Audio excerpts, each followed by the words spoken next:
Additions or deletions that we need to consider? Hearing none, we'll move into new business. So the committee will discuss and consider the batch zoning text amendments.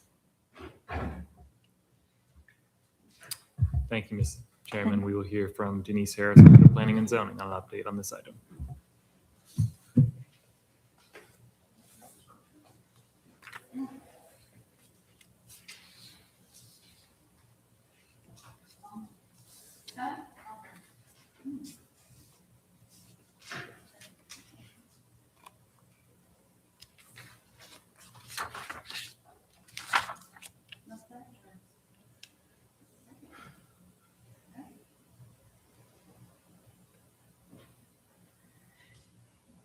Good morning.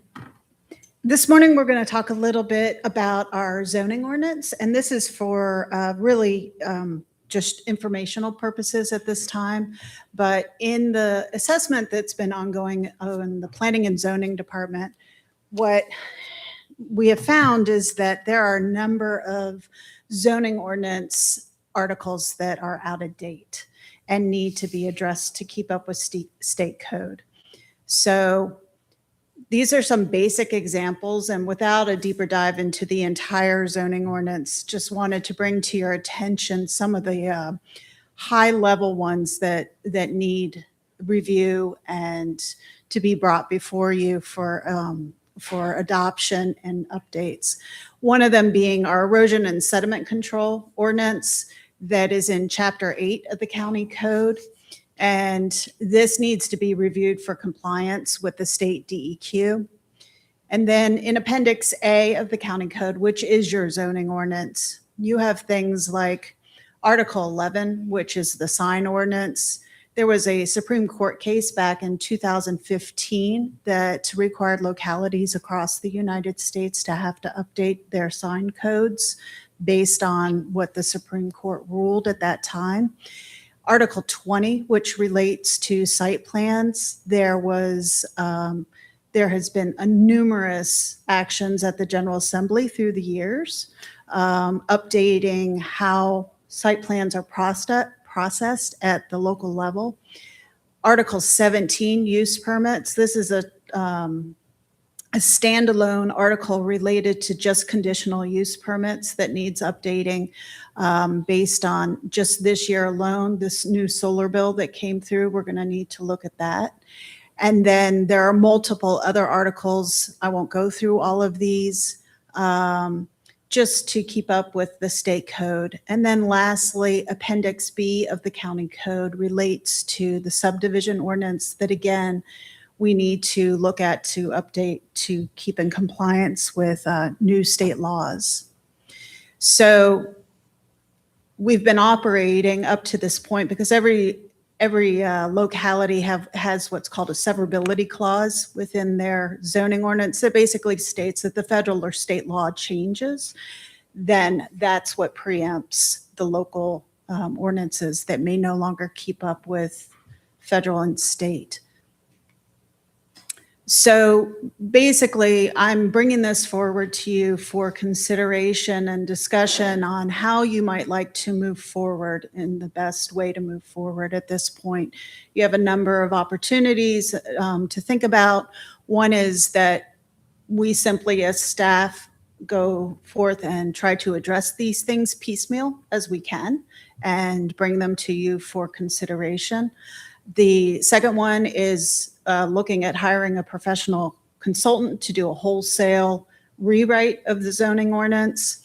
And then the third is that we look at the staffing needs of the department more holistically, and then look at being able to rewrite this in-house and potentially other documents that are needed in-house to keep up with the needs of the community. So basically, next steps are staff's looking for direction from you all in terms of how you would like to proceed. If you'd like us to take the piecemeal approach or explore some of the other approaches. But this is a topic that, because our county code is becoming out of date, that we need to address in some way. Any questions? Yes, Madam Chair. Ms. Harris, if you could go back to the last slide there with the different scenarios. So from your experience, have you been through this kind of thing before where we had to update? Yes. Yes. And what was the most effective way that you found for this to be done? Well, once you are able to start with a clean slate of a fully updated ordinance, the benefits of approaching it cohesively is it ensures that each section is speaking to other sections. Because so often what happens is when you have piecemeal, something gets missed in another article. So that's one of the benefits of doing a cohesive update. That being said, it is very expensive to take on that approach. It also is time consuming.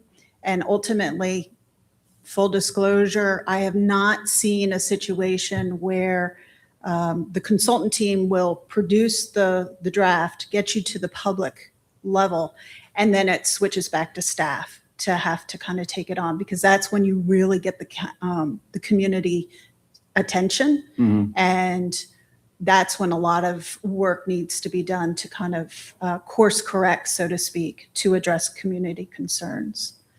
But there are pros and cons to each Right. situation. Well, the first one though, that looks to me like do we have staff available to vote to this project? I mean, that's Well, going to take up a lot of time, correct? Yeah, and that's part of the reason why we're in the situation we're in, is Right. because the department has been historically understaffed and hasn't had Right. the time to keep up with this. And the third option is to hire more folks in planning, correct? Correct. All right. And do you have a number in mind?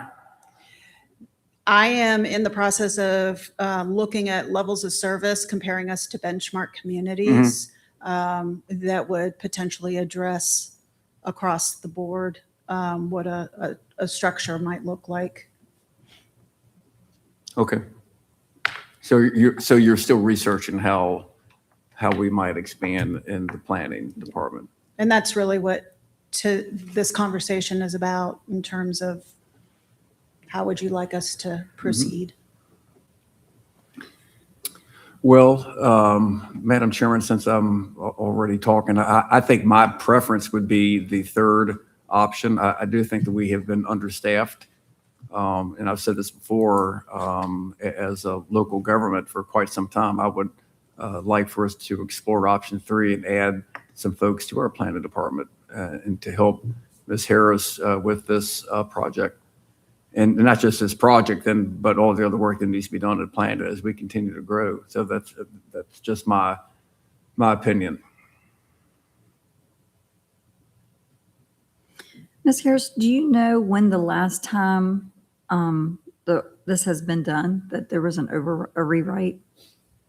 A comprehensive rewrite? I would have to do some historical research, and looking at each of the articles, it looks like each one has kind of been updated piecemeal through many years, but I am not sure when the last historical comprehensive cohesive zoning ordinance rewrite was done. It looks like a lot of out of compliance. Yeah, that would be my concern. I like the simplicity of rural counties.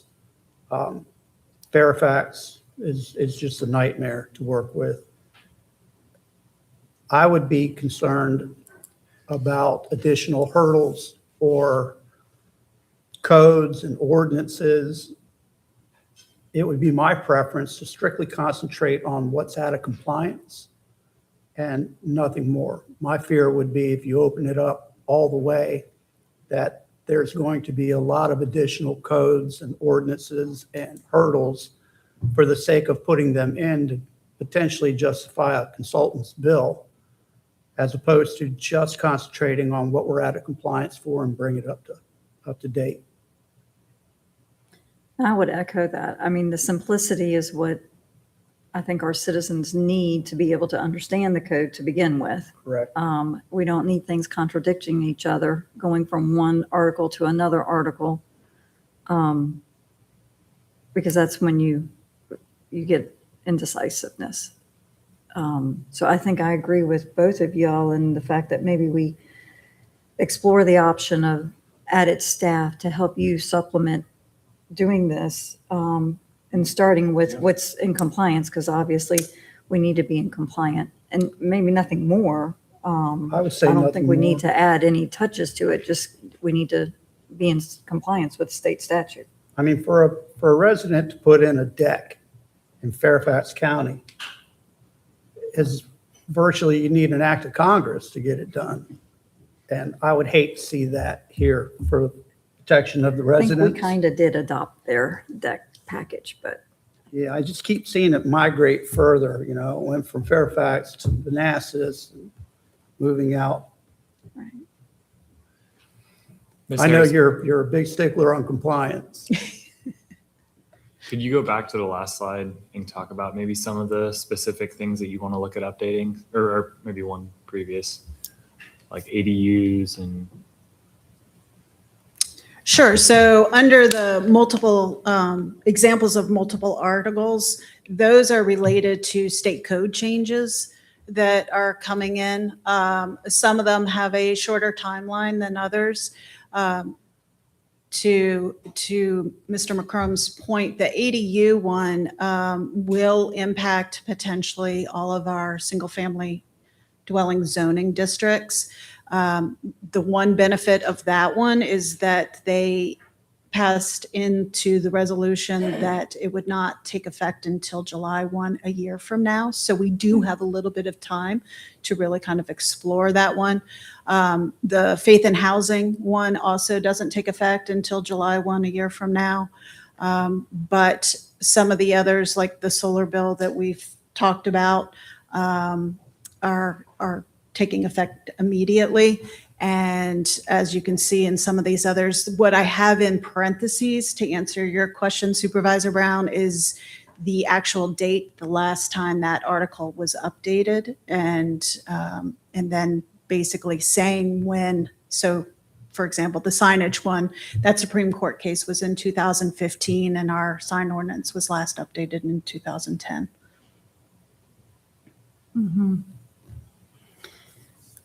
do you need a motion for that, or can it just be consensus for her to? Okay. no, yeah, and there was no action requested for this Right. item. This is just informational for your It's awareness. consensus, and she can come back to us with, Yeah. with a proposal for additional staff, right? Right, and I assume that larger conversation would move then to a personnel committee? Or do you want it to come back before rules? No, that actually, that sounds good to me. I would say personnel, yeah. Thank you. Thank you.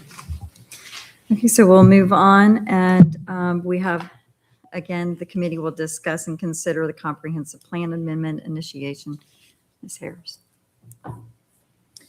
So this is coming before you due to the ongoing conversation about the Valley Link transmission line. Supervisor Payne has been working, as you all know, with his constituents and the conversations with our surrounding counties. And some of them are taking action to strengthen their comprehensive plan around transmission lines, the language in there. So right now, in Chapter 7 of the 2023 Comprehensive Plan, there is a map that shows the existing public utilities with a description of the transmission lines. And then there is simply this language, which does state that the expansion of any transmission lines must first be considered within existing electrical corridors. However, some other jurisdictions are going beyond that. And so what we have brought before you in full transparency is what Louisa County actually drafted and passed for their comprehensive plan as a starting point for your conversation. Louisa County was simply substituted out. Culpeper County was added in per the direction of Supervisor Payne. And this is for your all's consideration of how you might like to address this and if you would like to move forward in any way with it. But in your packet is the full 4-page summary that basically lays out everything from the citing principles and the goals and policies as they relate to transmission lines. So the next steps would be, again, asking for direction on, do you want to consider the recommended language? Do you have any suggestions? Staff would suggest, if you want to move forward with this, that we would basically wordsmith it to make it more fit within the existing structure of our comprehensive plan as it exists right now. But taking that recommended language as you all see fit and massaging it for you. Any questions? Yes, Madam Chair. So, Ms. Harris, so you're saying that the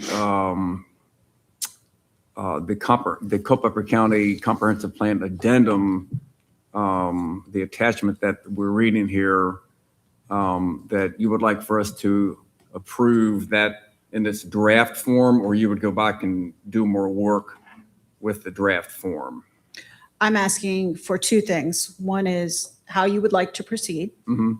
And then if you agree with everything in here, we will work with it to basically put it into potentially the structure of our comprehensive Gotcha. plan, and then we can bring it back before you. So that would come back before us to approve and then send to the Planning Commission? Correct. Correct? That's how And that it would need to work? go through multiple public hearings, one at the Planning Commission and one at the Board of Supervisors. Right, okay. Yes, Madam Chair, I would like to go ahead and make the motion that this committee approves in draft form what Ms. Harris has come up with, the comprehensive plan amendment to address transmission lines, and for them to complete their work on that and bring it back before us. Did I cover that, Ms. Harris? Yes, sir. All right. I'll second. Any further discussion? Go ahead. Ms. Harris, I do have one question, and just so that we're clear, all of this is in reference to utility scale, not necessarily residential. Correct. Okay, just so everybody is on the same page. It's for the electric transmission lines. Correct.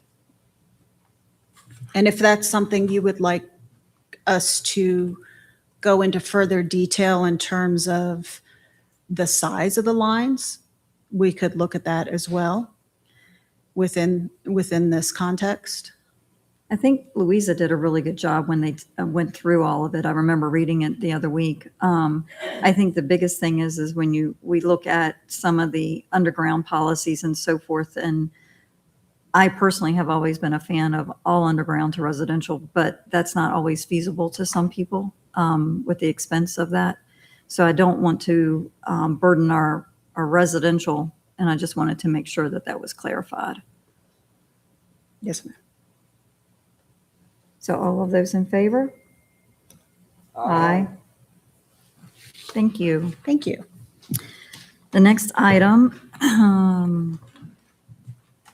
the committee will discuss the Foreign Trade Zone, the FTZ 185 application with Euro Composites Corporation, and thank you for filling in. Yeah, thank you, Mr. Chairman. So this is an item from Brian Rothmel, Director of Economic Development. I'm sending him from today as he's out.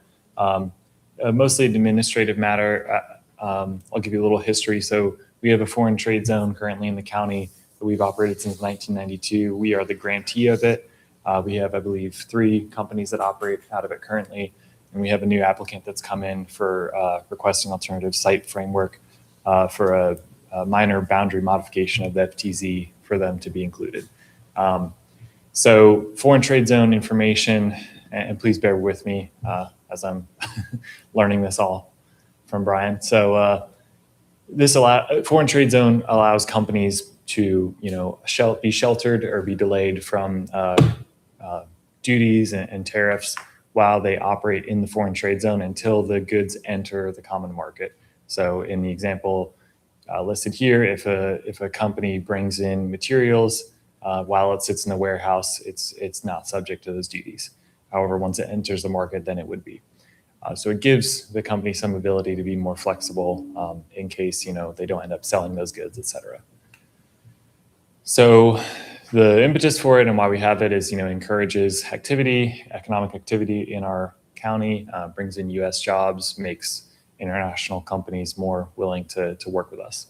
So it was created in 1992. As I mentioned, we are the grantee. We work with the International Trade Administration and the Foreign Trade Zone Board to administer the zone. So we recently received a usage-driven application for Euro Composites Corporation, and we are requesting that the board provide direction to staff to go ahead and submit that application on their behalf. So as it says here, they've submitted a request for a usage-driven application to apply to expand our FTZ utilizing the alternative site framework. So here are the sites that we currently operate in the FTZ, and of course, Euro Composites would be added to that. Some of the benefits we receive in addition to the economic benefits is we do get the application and activation fees for operating and administrating the FTZ.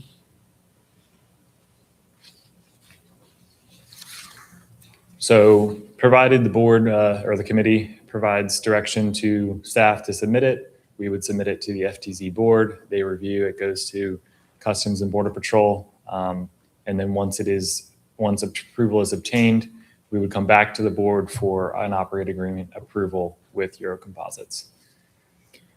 So at this level, you need the committee's recommendation to move Yes. forward with that. Yes, committee's direction and then board approval in July. Okay. Any questions? I have to admit, I had no idea this even existed. So it's been a week of education on a lot of fronts for me. So at this point, do we have a motion? Motion to approve. Okay. Second? All in favor? Aye. Aye. Thank you. Thank you.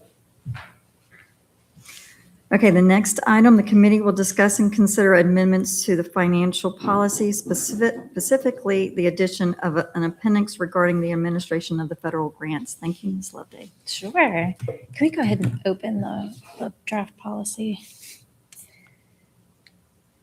Mhm. At the bottom. Yeah, can we just, I got it. There we go. Staff is proposing the addition of an Appendix A to our county's finance policy, specifically regarding federal grants. For non-federal entities that expend $1 million or more in any given single fiscal year, you are required to complete the 2 CFR Part 200 audit, which is also known as a single audit or a uniform guidance audit. And if you trigger this threshold, the audit or the auditors must follow strict government auditing standards. The good news is in our last audited fiscal year, which was FY25, we absolutely completed this process. The auditors found no deficiencies, had not found any in prior years as well. So we were doing this step, but we didn't include anywhere in our finance policies that this step is required of us. And so we're sort of cleaning up the finance policy. I think it's also going to be helpful as we put out an RFP for new auditors to make sure that this step and this guidance is followed. Madam Chair. So Laura, so you're saying that we were taking this step, but it's not actually in our policies. Correct. Gotcha. We didn't say anywhere we would, but we were doing it. All right, and you need us to approve that we add this to the finance, as an amendment to the finance policy, correct? Correct. Madam Chair, I motion to approve. Second. Any further discussion? All of those in favor? Aye. Great. Thank you so much. Thank you. Okay, moving on, the committee will discuss and consider a social media policy for the county. Yes, Thank you, Mr. today is Crum. policy day. So some of this, this Great. particular policy, the social media driven policy is driven by the fact that we now have a county administration Facebook page. We did previously have other Facebook page operated by department heads. So we felt it was a good time to kind of have like a central process and a way we operate. So that being said, this kind of lays out how departments can operate their social media pages, and if new departments want to create them, the approval process for creating that, who has access, records retention, editing posts. As you know, if you edit a post, you still need to retain the old post for FOIA, comment policy, and just general standards for content being posted. So this policy was drafted by our county attorney. I've reviewed it as well as our public information officer. We feel confident that it addresses what a social media policy should for county government. So if you all approve it, we will take it to the board for implementation, unless there are any questions. Any questions? It's long overdue. Thank you. I'll make a motion to approve. Do we Second. Okay. I appreciate all the work that you've done on this because we have not had social media really as a county. The independent departments have done great. I know the sheriff's department has been a leader in that, and I appreciate you taking that role there, Sheriff Chilton, because it really does help inform. As much as I despise social media, it is a way of communicating, and our constituents use that platform or the numerous social media platforms as communication. So thank you for coming up with this, and may we all get in coherence. May all of those in favor? Aye. Aye. Thank you. Thank you. Next, the committee will discuss and consider the subsidiary to the Interact with Minors policy for the county. So similarly to our grant administration policy, this is a policy that our departments that interact with minors have been largely following. However, we do not have something on paper that defines the way departments interact with minors. And this did come up as we were preparing for a site visit from our DCJS auditor. So that did drive the need for, and they haven't come and done the audit yet. So the hope is that by the time they come, we'll have this policy in place, but they had asked for it ahead of time, and we realized we didn't have this policy. So this shouldn't impact any of our departments in the way they operate. We've coordinated this. Well, the county attorney drafted it, but we've coordinated this through multiple department head meetings. They're all aware of this policy. It's not going to change or impact their operations, and they've seen this exact policy this week and provided concurrence. So basically, this policy just talks about the requirements for staff interacting with minors, the background check they need to go through, and the exact criteria for, barring staff and suitability of those staff to interact with minors. So if you'd like to go down, we can go into this one in a little bit more detail. Just scroll down.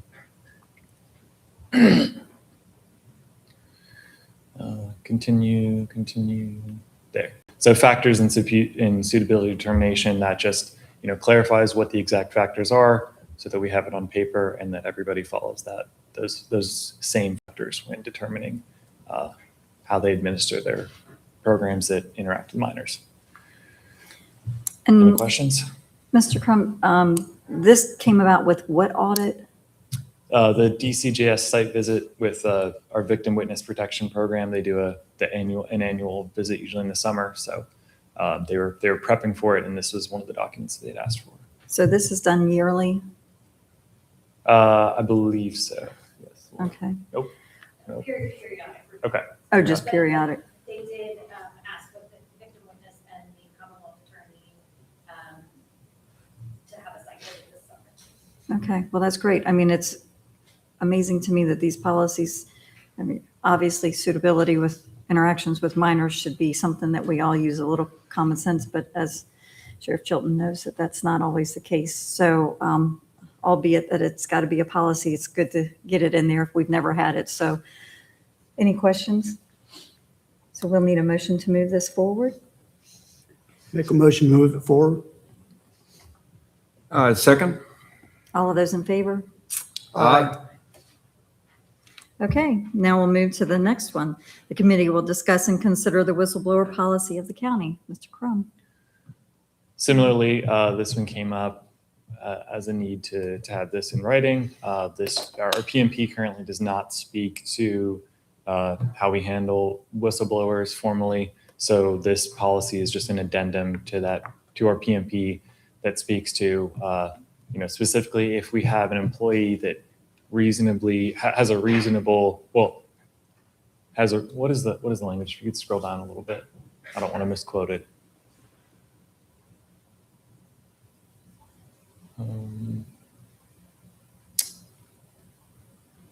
Maybe scroll back up to the definition of whistleblower.